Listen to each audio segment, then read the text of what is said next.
Hey guys, Problem1701 here, and today we're going to be ranking the episodes to the modern Doctor Who Series 6. This is an interesting series. Much like Series 7, it was split in half, with half in the spring and half in the fall. Unlike Series 7, which its two halves feel like completely different series, Series 6 does feel like two parts of a whole. It does feel like it was all done together. I mean, A Good Man Goes to War does feel like a mid-season finale, which it was, but you can still tell that both halves are from the same season, unlike Series 7. And most of the season's pretty good to decent. There's only a couple really bad episodes. There's only one in the whole season that to me is just unwatchable, that I'll probably never go back and watch again, even though it didn't make my top 10 list of that. I probably will never watch it again. Oh, also, I will be ranking A Christmas Carol in with this list, since it is featured on the Blu-ray set, which I have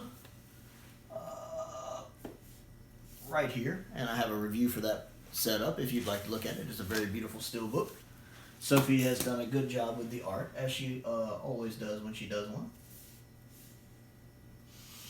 But starting at the bottom in last place, which I think would be 14th place, is Night Terrors. I hate this episode. It's just garbage. I don't care for it. It's creepy, but not in a good Doctor Who creepy way. I don't find it uninteresting. I mean, I find it uninteresting. I don't like it. I don't care for it. It just does nothing for me. Probably never going to watch it again. Really all to say about it. The next one on the list I also find really, really bad, but I can go back and watch it because even though it's, let me just go ahead and say it's the God Complex. I do not like the God Complex. And while I do think it's a terrible script, I think it's just a stupid idea. I do think it's executed really well, though. All of the guest actors do a good job here. They're very convincing. I really like the girl that really clicks with Matt. I forget her name because I haven't watched it in so long because it's terrible. But she does a really good job. The use of camera work and angles and lighting is really well done here. Kind of gives you that shining atmosphere to it. It kind of makes me think of The Shining when I'm watching it. The way they do lighting and angles and stuff. It's very atmospheric. I just think the story is trash. It's like the reverse Power of Krull, where like Power of Krull has a good story but an atrocious execution. I think the God Complex has a crap story with a really good execution. I don't care for it. I do like the shout out to the Naimon at the end. I was like Captain America. I get that reference. Nice little callback to Tom Baker's era. But I think the script and the story is just trash, honestly. And that's really the only two just utter trash ones to me. Next on the list is the Almost People in the Rebel Flesh. This one is okay. It's kind of the praxis of this season. It's all right. I think some of the actors are all right. Some of the actors are not. I like how the one girl, the actual human version of her is really timid, but the flesh version of her is definitely not timid. It's a nice little switch there because you'd think the flesh version would be too, and it's not. It's some nice growth for Amy. It's some nice growth for Rory in it. I really like the idea of... by the way, we are going to be delving into spoilers if you haven't caught on yet. So decade-old spoiler warning here. I do like how the Doctor and the Flesh trade shoes, just to kind of see how Amy will react to them. That's pretty neat. I love the scene at the beginning of the second part when the Doctor's going through some of his past regenerations, catchphrases and stuff. That's pretty neat. Like I said, it's not a bad episode. It's not a good episode. It seems too long, but I think if they had just done it as a single episode, it would have seemed too short. It's one of those weird, awkward stories where it needed to be like an episode and a half to work, maybe, if that makes sense. One episode wouldn't have been enough. 2 episodes seems like too much. Next on the list is Let's Kill Hitler. It's okay. It has some humorous moments I like. Like I like when Hitler's like, "I think you just saved my life," and they're like, Matt's just like, "It was an accident, I assure you." That's kind of funny. I like the idea of the people driving around the machine that can look like people. I like the concept behind that and how it comes into play later in the season. I like how we find out more about, the fall of the 11th when the question is asked, the first question, all that stuff. We hear more, we kind of learn more about that. The whole reveal of Mel and River doesn't really hold a lot of weight because this is the first time we've been introduced to Mel. Now, if we'd been introduced to her in Series 5 and really had a chance to kind of grow with her and, she had a bit of a history, that would have been a much more shocking reveal. But since we don't, it doesn't really land. I do like the scene when the Doctor's talking to the TARDIS interface and he keeps shape shifting to look like different people. And he's like, guilt, guilt, more guilt. I think that's a pretty nice little scene. I was like, there's some good stuff in there, but overall, it's okay. The next one is Curse of the Black Spot. Again, this one's all right.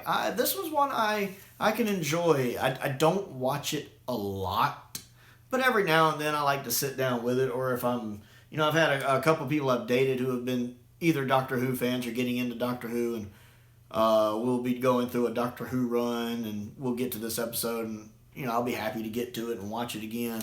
I do think the guy who plays the captain is really good in it. I like him. And then I think the captain's son in it, the child actor playing him, does pretty good. Because with a child actor, you never really know. That could go either way. He does a pretty good job here, too.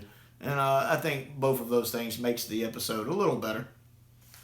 Again, it's one of those. It's okay. I like it.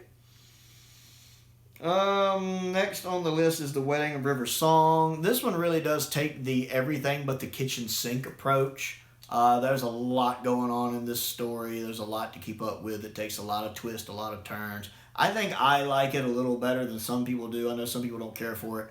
I don't think it's super great, but I enjoy it for what it is, and it does have some moments in it that I like. I like how the Doctor does cheat everything at the end, again, by utilizing the people running around in the body that can shapeshift into other people. Because I didn't see that coming. I didn't even think of that. So when that reveal at the end pops up, I'm like, I should have seen that. Let's Kill Hitler foreshadowed that could happen. I like that. The whole bit about finding out the first question was, Doctor Who. That whole bit at the end with Dorian, Doctor Who. Again, hidden in plain sight. I didn't pick up on that. So that reveal was one of those kind of, right, I should have picked up on that.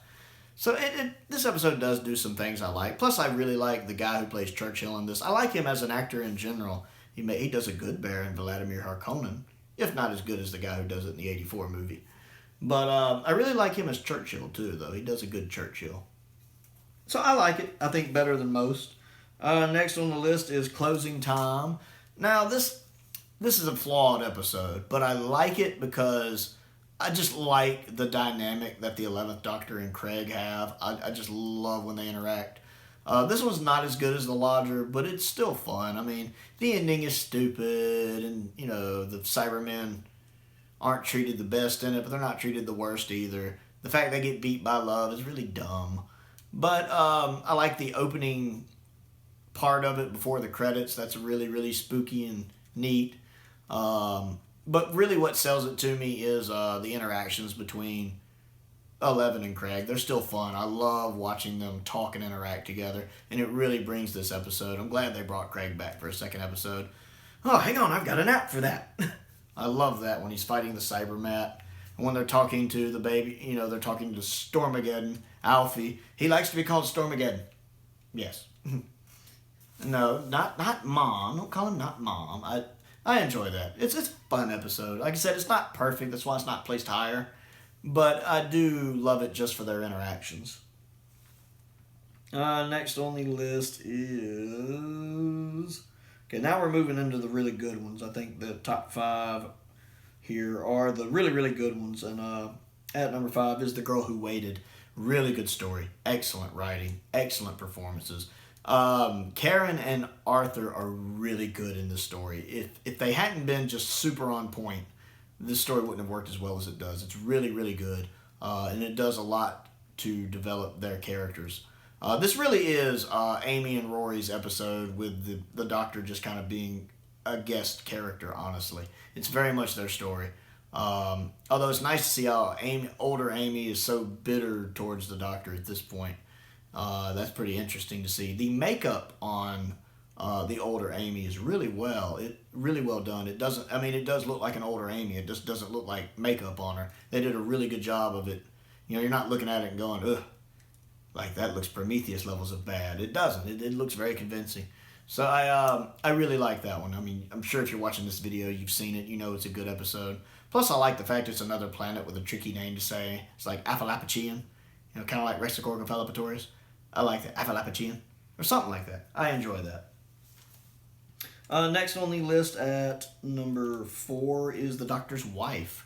This is a really good one. I love the little call box at the beginning with the distress signal. It's a nice callback to the War Games. I love little callbacks to classic Who like that.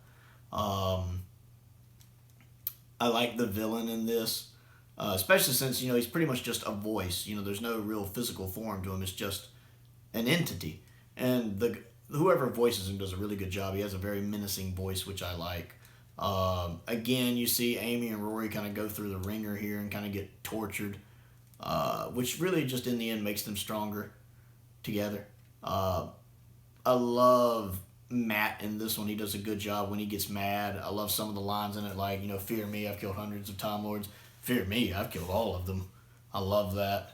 It's a nice little touch. The actress playing the TARDIS in human form here, she's really good. I like her. She has that eccentric, odd way that kind of reminds me of Tom Baker, actually, of playing this character who you can tell is definitely something not human in a human's body, which is really, really neat, and I really enjoy it. And I love some of the interactions between them, too. What do I call you? Sexy. You call me sexy. Only when we're alone. So there's a lot of good going on in this episode. There's a lot of fun in this episode. There's a lot of drama in this episode. There's some good comedy in this episode. It's really, really good and definitely essential Doctor Who watching. Number 3 on the list is A Good Man Goes to War. I absolutely love this episode. From the opening with Rory. Do I need to repeat the question? That's wonderful. Matt Smith, this is one of his best performances. He is just on it in this. I love watching him in this story. When he first throws his hood down and reveals himself, and he's like, point a gun at me if it makes you feel better, or point a gun at me if you like. Just the confidence, you know. Amelia Pond, get your coat. I love him in this. I love when he's talking to the captain later. I want you to tell them to run away. I want them to call you Captain Runaway. You'll always be known as Captain Runaway. You know, you'll learn about, you know, what happens when you mess with my friends. I love that. You know, or that bit about good men don't need to have rules. Today is not the day to find out why I have so many. I mean, you really get that while the 11th Doctor can be silly sometimes, that he is also not someone to screw with. He is very cutting edge dangerous in this story, and I love it. I like the reveal of River. I know some people have issues with that. I don't. I'm fine with it. I really enjoyed it. I like when the one soldier who joined his side is dying and he's talking to her about, you know, and they're like, she was very brave, you know, and they're always brave. There's a lot of just beautiful, touching moments in this episode, and it really worked good as a mid-season finale. I enjoy it. I go back and watch it. Not all the time these days, but I have watched it several times and thoroughly enjoyed it. Number 2 on the list is A Christmas Carol. I really like this one. This could be my favorite Christmas story, my favorite Christmas special. If it's not, it's really high up there. We have Michael Gambon in it. Michael Gambon's amazing. I absolutely love his Dumbledore. He's fantastic in this. I think Matt is good in this. I think it's a great spin on A Christmas Carol. Does that really, really well. And I love some of the bits, like when he almost pretty much accidentally marries Marilyn Monroe. That's really, really fun. I love the twist of how the Ghost of Futures Past thing works in this one. Well, instead of him showing him his future, he brings the kid version of him to the present to show him the kid version of him, what he'll become. Yeah, it's a really, really good Christmas special. I really like the song in it, too. I actually own that song. I have that, I can't remember if I have it on my iTunes. I think I have it on my iTunes, yeah. I actually really like that song that's featured in this one. So really good story, really good Christmas special. And my number 1 for Series 6 is the Impossible Astronaut and Day of the Moon. I love this one. It's a great series opener. One, I really like the guy playing Canton Delaware III. The older version and the younger version, but especially the guy who plays the younger version of him. I also remember he was in Battlestar Galactica. I like him a lot as an actor. He is so good, and he just nails it in this role. I absolutely love him here. I like when he walks out and he's just like, nice wheels. Canton, you all right? He's adjusting pretty quick. He's just so much fun to watch in this. Just give me 5 minutes. 5 minutes? All right, give him his 5 minutes. Matt's really good in this one. It gets a little convoluted in places, especially at the beginning of part 2. But I think it pulls it off really well. I love the idea behind the silence. That is a clever thought. Something that you can't remember. Once you look away from it, you can't even remember what it looks like. Any memory you had of it's just...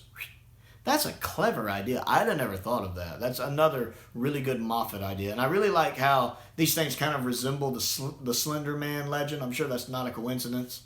So it kind of taps into, real world urban myths and legends, kind of saying, yeah, this is where the Slender Man thing comes from.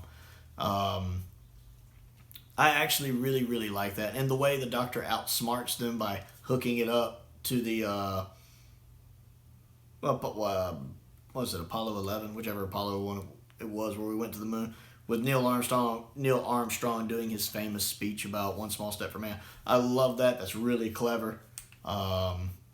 It's a really good story. Very strong series opener. Great cliffhanger ending with the little girl starting to regenerate, leaving us going, what? So yeah, Series 6 isn't like the strongest overall on my list by far. It's not quite sure where I'd rank it. I don't even remember where I ranked it on my last series ranking list. It's been a while. But it's all right. But it does have some very strong episodes. Some weak episodes, some meh episodes, some good episodes, and some great episodes. It really is a mixed bag of stuff. But that's definitely my favorite. So what do you think of Series 6 as a whole? And what are your top 5 favorite episodes from it? Comment down below. Let me know. I always enjoy interacting with you guys. Other things to do, click the like button, click the subscribe button, click the bell for notifications. I've started a Patreon page if you would like to support me on that. You can find a link to that down in the description below. But most importantly, stay safe out there, and thank you for watching.